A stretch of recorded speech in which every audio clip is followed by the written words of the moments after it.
ادب کے ساتھ کہ جو بادشاہ ڈیم ہے وہ دیامر جلاس میں بنایا جا رہا ہے، اور دیامر جلاس جو ہے وہ گلگت کا ایک ضلع ہے۔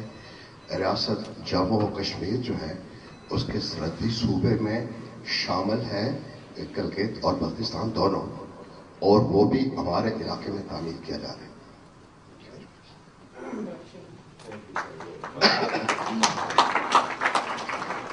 فراز دار پہ لے کے چلو سروں کے چراغ، فراز دار پہ لے کے چلو سروں کے چراغ، جہاں تلک کے ستم کی سیاہ رات چلے۔ مسند نشینان گرامی اور معزز حاضرین، اپنے ماضی کی کتاب کے چند اوراق آپ کے سامنے رکھوں گا۔ سب سے پہلی بات، 1969 کا زمانہ، غالباً سپٹمبر اکتوبر کا مہینہ، میرپور آزاد کشمیر میں محاذ روشماری ایک استقبالیہ جلوس نکالتی ہے، اور اس استقبالیہ جلوس میں مظفر آباد کے بلیک فورٹ سے رہائی پانے والے مقبول بٹ کا استقبال کیا جاتا ہے۔ یہ مقبول بٹ کچھ عرصہ قبل سری نگر کی جیل کو توڑ کے دراوے کے راستے سے اور کنڈل شاہی کے راستے سے مظفر آباد میں داخل ہوتے ہیں، اور آگے آ کے انہیں پاکستان کے جو حساس ادارے ہیں وہ انہیں انٹروگیٹ کرتے ہیں مظفر آباد کے سیاہ قلعے میں۔ اس کے بعد یہ زمانہ ہے سن 1970 کا، دسمبر کے آخری ایام ہیں کہ صبح سویرے کے اخبار جو ہے وہ یہ اعلان کرتے ہیں کہ سری نگر سے اڑنے والا گنگا طیارہ 2 کشمیری ہائی جیکر اغوا کر کے لاہور کے ایئرپورٹ پہ اتار چکے ہیں۔ اب لاہور میں اسی روز جناب ذوالفقار علی بھٹو اپنی ایک فلائٹ سے اترتے ہیں۔ وہ ہاشم اور اشرف دونوں سے ملاقات کرتے ہیں اور انہیں وہ باضابطہ طور پر کہتے ہیں کہ اسے اڑا دیا جائے۔ چنانچہ لاہور کے ایئرپورٹ پر گنگا کو نظر آتش کیا جاتا ہے، اور زندہ دلان لاہور اس جلتے ہوئے طیارے کے گرد رقص کرتے ہیں۔ کشمیری حریت پسندوں کا وہاں پر جلوس نکالا جاتا ہے۔ وہ حریت پسند جو ہیں وہ اپنا تعلق نیشنل لبریشن فرنٹ کے ساتھ ظاہر کرتے ہیں۔ مقبول بٹ انہیں وہاں پر ریسیو کرتے ہیں، اگرچہ اور بہت سارے جھوٹے مجاہد اس کوشش میں ہیں کہ یہ حریت پسند اپنا تعلق کسی نام نہاد قسم کی تنظیم کے ساتھ شو کریں، لیکن وہ ان کوششوں میں ناکام ہوتے ہیں۔ مسلسل اگلے 3 مہینوں تک لاہور میں، گوجرانوالے میں، جھیلم میں، راول پنڈی میں، مظفر آباد میں، کوٹلی میں، میرپور میں حریت پسندوں کا استقبال کیا جاتا ہے۔ پوری کی پوری پاکستانی قوم سرشار ہے کہ کشمیریوں نے آخرکار اپنا مسئلہ جو ہے وہ پوری دنیا کے سامنے رکھ دیا، اور بڑی بہادری سے رکھ دیا۔ لیکن یوں ہوتا ہے کہ اپریل کے مہینے میں پھر ایک پاکستان کے اندر ایک نئی تبدیلی واقع ہوتی ہے۔ وہ جو کل حریت پسند تھے وہ آج جو ہے وہ غدار ٹھہرتے ہیں اور وہ بھارتی ایجنٹ ٹھہرتے ہیں۔ چنانچہ بڑے پیمانے پر گرفتاریاں ہوتی ہیں، اور سب لوگوں کو گرفتار کر کے بعض کو لاہور کے قلعے میں، شاہی قلعے میں رکھا جاتا ہے، اور بہت سارے جو ہیں وہ مظفر آباد میں دلائی جیل کے اندر رکھے جاتے ہیں یا مظفر آباد کے جیل خانے میں رکھے جاتے ہیں۔ یہ ایک ایسا وقت ہے کہ ایک خوف اور ہراس کی کیفیت طاری ہے۔ میری بیوی کے دادا، اللہ انہیں غنی کی رحمت کرے، شیخ ظہیر الدین ایڈوکیٹ، وہ بہت پریشان ہیں کیونکہ خالد انصاری ان کے داماد ہیں، اور وہ کہتے ہیں کہ اس دفعہ حالات بہت خوفناک ہیں۔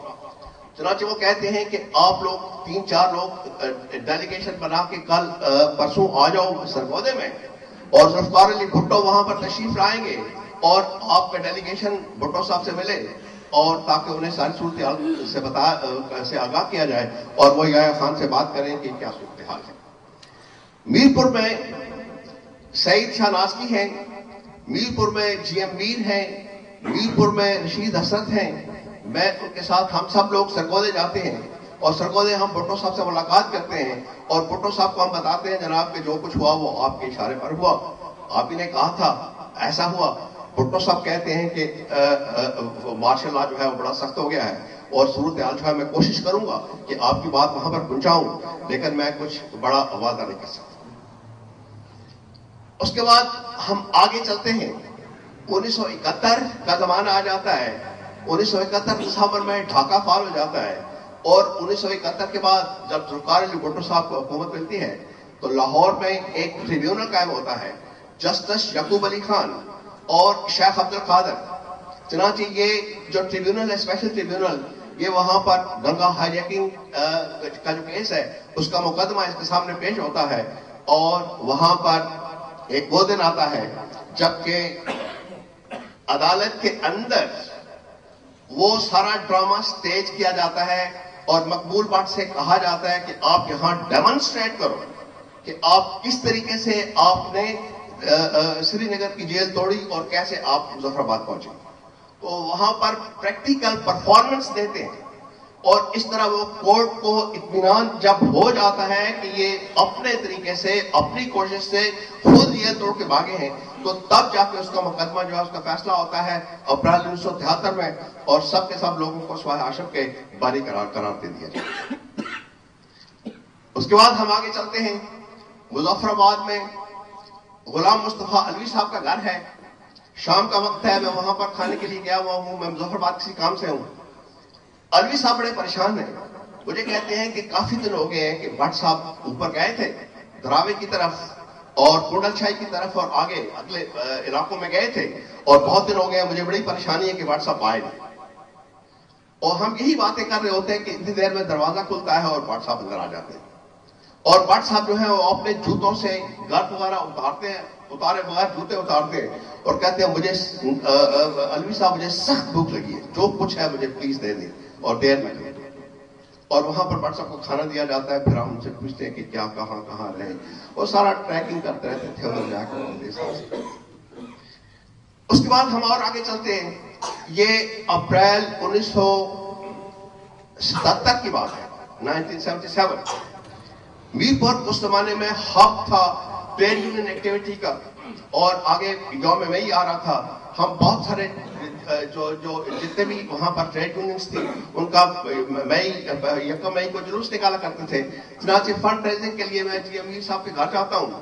وہاں پر بٹ صاحب بھی موجود ہیں، وہاں پر ڈاکٹر فاروق حیدر بھی موجود ہیں.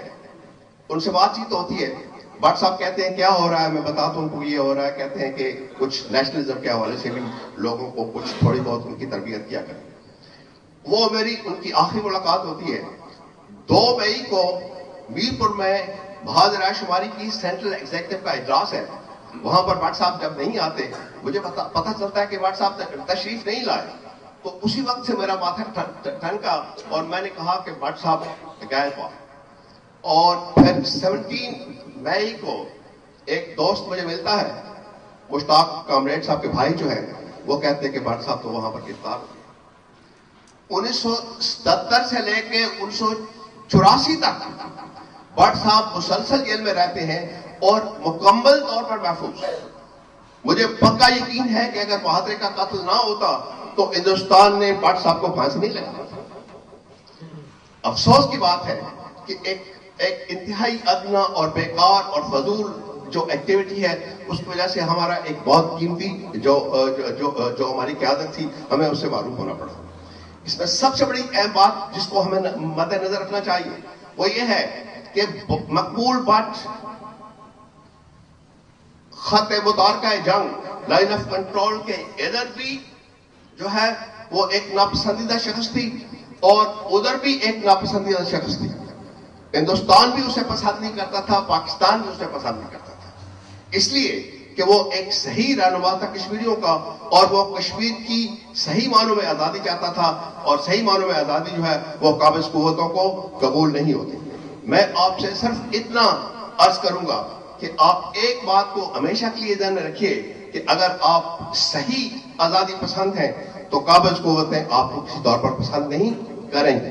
آج مقبول بٹ ہمارے اندر نہیں ہیں، اور زندگی میں انہوں نے جتنی اذیتیں اور جتنے تکلیفیں برداشت کی، ان کی ایک داستان لکھے تو کتابوں کی کتابیں بنتی ہیں. میں اس پہ صرف اتنا عرض کروں گا کہ